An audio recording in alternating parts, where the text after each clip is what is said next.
এই টাইপের অঙ্কগুলো তোমাদের কাছে অনেক কঠিন লাগে। আসলে এই টাইপের অঙ্কগুলো একটু কঠিন এবং অনেক টাইম কনজিউমিং। চলো দেখে নেই কীভাবে 1 মিনিটের ভিতরে এই অঙ্কগুলো আমরা করে ফেলতে পারি। তো ফার্স্টে আমাদেরকে এই উপরের ভ্যালুটা রেজিস্টার করতে হবে। এর জন্য alpha bracket close button X হবে into 3 alpha bracket close button X minus 2 bracket close alpha calculate button is equal to, তারপর এখানে এক্স বাই ওয়াই বাটনটা 1 নিচে আসবে এটার বাই 3। এখন আমাদেরকে এটা সেভ করতে হবে। সেভ করার জন্য শিফট এই ক্যালকুলেট বাটন, তাহলে আমাদের এই ভ্যালুটা সেভ হয়ে গেল। এখন আমরা এই সিরিয়া ব্যাক করবো। এখন আমরা একটা একটা করে অপশন বসাবো আর চেক করবো আমাদের এটা ভ্যালু ঠিক আছে নাকি। ফার্স্টের অপশন আছে 9 আলফা এক্স স্কোয়ার প্লাস 1 ভাগ 9 আলফা এক্স হোল স্কোয়ার। তাহলে আমরা ইকুয়াল দিব। এখন আমাদের অ্যান্সার আছে 6, তাহলে এই সাইডে আছে 6, তার মানে এটা সঠিক।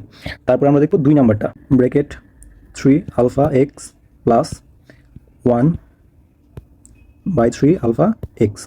এখন করব bracket close whole square equal দেবো 8, তার মানে এই অপশনটাও সঠিক, আগেরটাও সঠিক, এটাও সঠিক।